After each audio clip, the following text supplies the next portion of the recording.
All right, folks, welcome to a new segment called Let's Get Banned. Now, I don't actually mean that I'm going to be doing things that will get this channel banned, rest assured. With that being said, though, we will be covering content in more of a sort of short form, quick, analytical format in ways that we don't do on Unleash the Kraken. This is more me kind of chilled back, letting loose a little bit more than normal instead of trying to be unbiased. And this is more of my opinion-based section, since so many of you have been saying to me, hey, Dave, we want to hear your opinion. So you know what? Why not? So today we're going to be looking at a few different stories, specifically from Reddit. Now, there's a few things.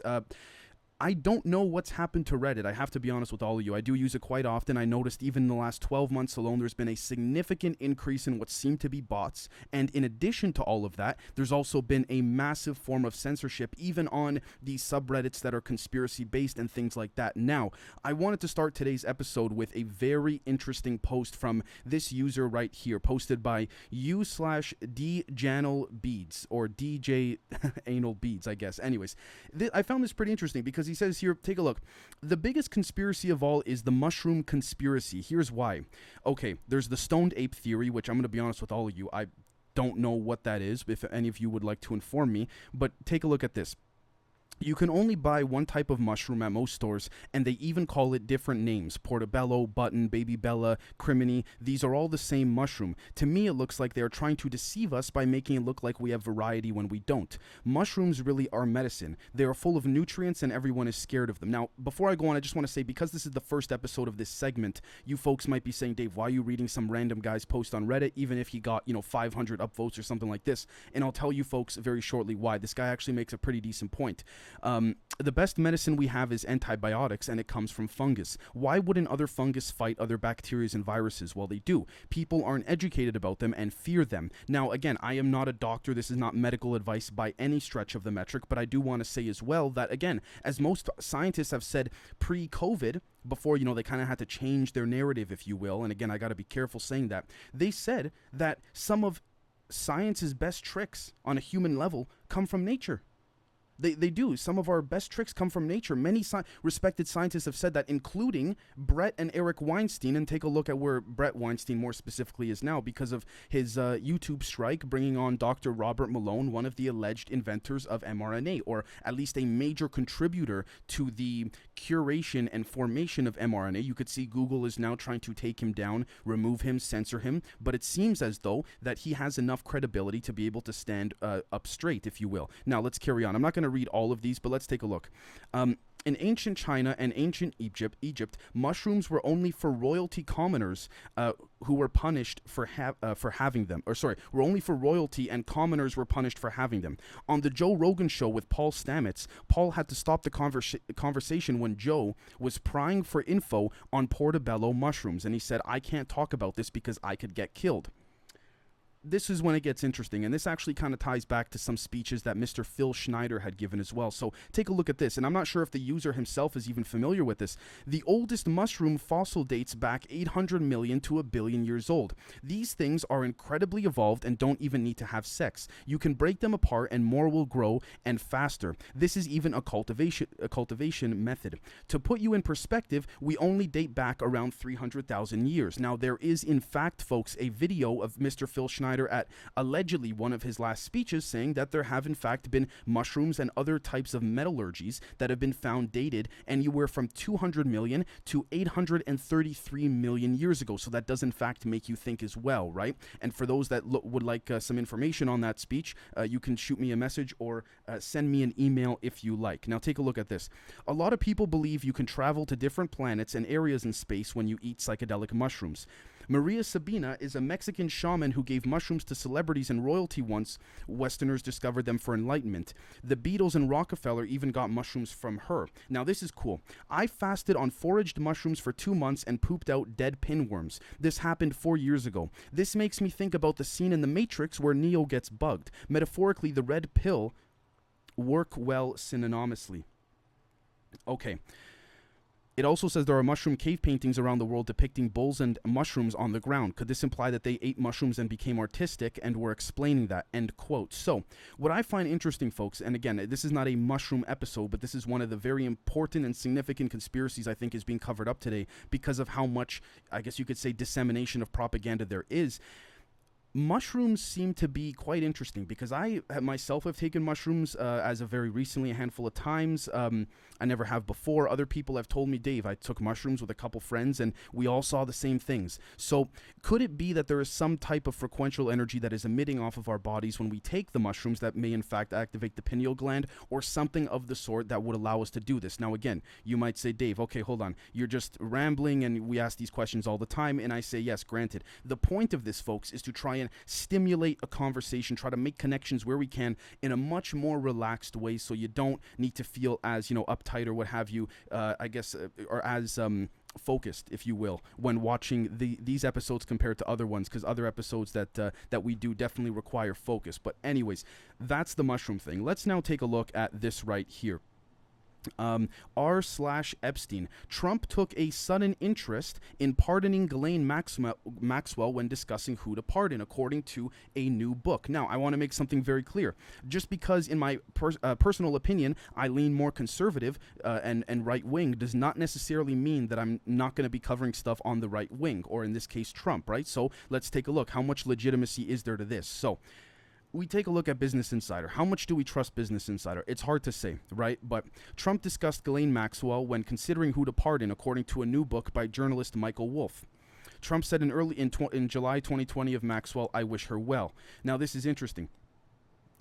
Wolff's new book, Landslide, his second detailing the Trump presidency, the former president's attention turned to Maxwell and her case as he looked for potential candidates for a presidential pardon, according to an extract published by the Times of London. Okay, end quote. Before I go on, folks, the problem with this is that I don't trust the mainstream media, and at the same time I feel like authors of these books that coincidentally end up being the same handful of authors that play ball with the media, if you want to call it, you see what I'm saying, they tend to keep reoccurring. And why do you think these authors grow old and get into such older age in their senior years and they don't retire? Because they're throwing a bunch of money at them by the establishment, and the establishment says, listen, we know that you play ball and we're not in the mood to look for a new person right now. Very similar to the lab leak theory, if you want to call it. I was watching a podcast with Steve Bannon on Tim Pool the other day, and Steve Bannon had a pretty interesting theory. Mr. Bannon thinks that the reason why the mainstream media is now introducing the lab leak proposal is because their lawyers are telling them, hey, listen, you've been censoring and shutting people down, whether it's the media or big tech, for just over a year now. You better get your ass in line because this thing looks like it came from a lab, or at least it was meddled with in a lab. So again, I want to be careful saying that, but let's carry on. According to Wolff, Trump was bored by the process and details of pardoning individuals, but was determined to use the executive power granted to presidents before he departed the White House. Wolff said he would frequently interrupt conversations to ask, why do you think should be pardoned? Give me one person. Who's your top pick? Of Maxwell, he asked, has she said anything about me, according to the book? Wolff reports that Trump added, is she going to talk? Will she roll on anybody? End quote. Now, again, here's the other thing. Trump was considering giving himself a federal pardon, telling people, like, I can do it, I'm the president. It's never been done before. It was debated at one point under President Nixon, but it didn't end up happening with Watergate. He did not pardon himself, from my understanding. With that being said, let's take a step back and let's analyze this for a second. What do we think is happening with Trump and Epstein and Ghislaine Maxwell? Do we think that Epstein has tapes on Trump?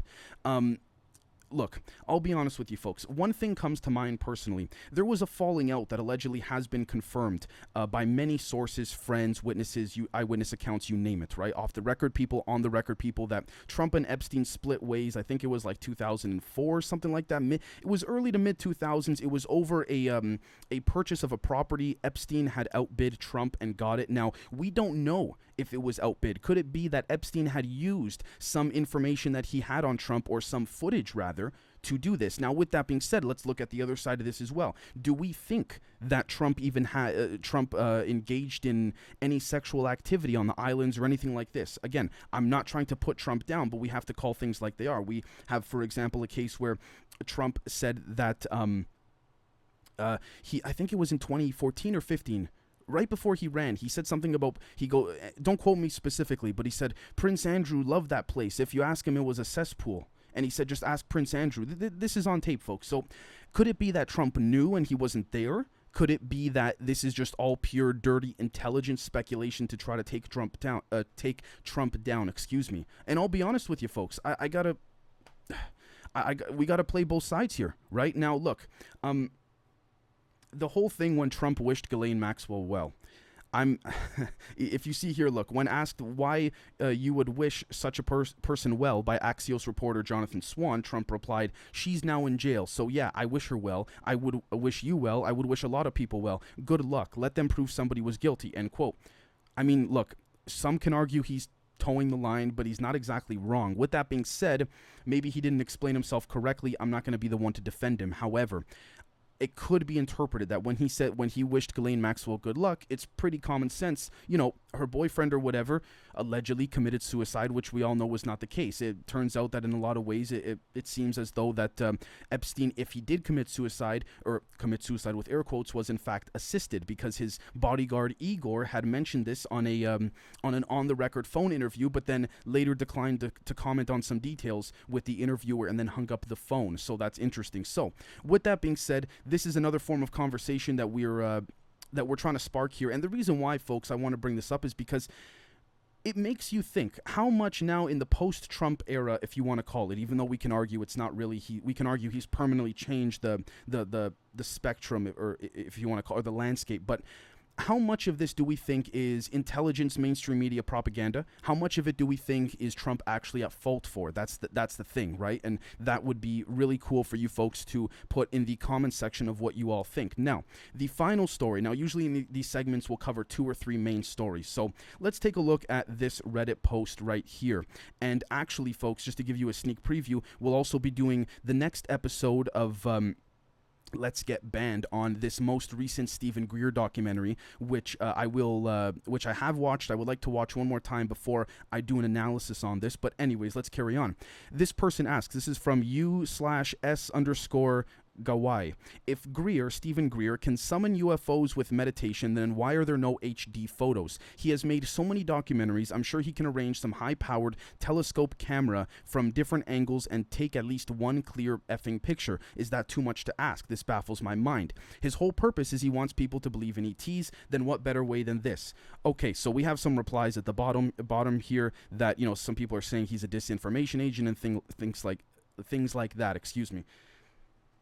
Look, my humble opinion of Mr. Greer saying that all extraterrestrials are friendly, do I think he's correct? No, but I also believe that he may, in fact, assuming there is a legitimate purpose, he is trying to get people to not be afraid of extraterrestrials, because if you start with fear, then you got a very militaristic and hostile approach, even from the average person, if you will, right? Now, at the same time, Mr. Greer allegedly within this documentary, actually no, he did in the documentary, say that people like Lou Elizondo and what have you are disinformation agents. Look, accusations could be made on both sides, Mr. Greer. If you want me to be honest with you, I'm not trying to, lay into you, Mr. Greer, but at the same time, this guy makes a very good point. And again, I have to say, I'm not trying to disrespect Mr. Greer. Maybe he has summoned them and they have asked him not to document or anything like this. But I mean, we've seen cases where certain extraterrestrials have approached humans, a father and a daughter, and have let them take pictures, but made sure that only their silhouette could be taken, but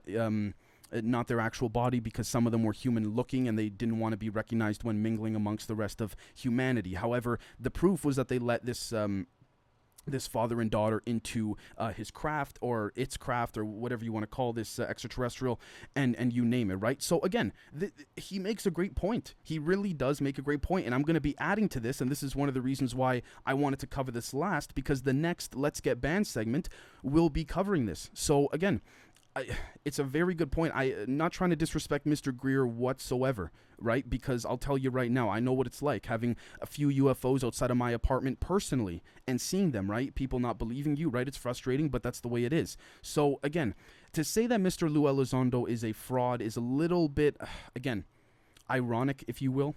And I'll be honest with you, folks, I listened to Mr. Greer on Greg Carlwood's podcast. I think it was the most recent episode. He had him on 2 or 3 months ago, Greg Carlwood, the Higher Side Chats. I didn't like Mr. Greer's tone. I got to tell you, folks. So again, just because someone has an improper tone doesn't mean they're lying, but at the same time, it's that sort of vibe, it's that feeling you get when you're trying to understand something, right? So again, when he was scattered all over the place in terms of what he answered and his very vague answers. Look, I'll be honest with all you folks too. I got nothing to hide. Sometimes my answers are vague as well, but sometimes my responses in live streams and things like that or interviews are vague because they cover 2 or 3 different routes or options or, paths, metaphorically, if you want to call it. Now, again, I don't want to seem like I'm attacking him, but Mr. Greer, when he makes vague statements, particularly in the documentary or in the Mr. Carlwood interview on the Higher Side Chats, he seems to be so vague that it could mean a million different things. I don't mind being vague if it means 2 or 3 different things, because we always have to be vigilant and keep our options open. But to make it that broad, you know what, folks? I don't know. I don't know. So, folks, let me know what you think of this type of style. I do not plan to make this episode too long just because I'm going to be testing out this segment, and we will catch all of you very, very soon. I hope all of you will enjoy this new segment. Cheers.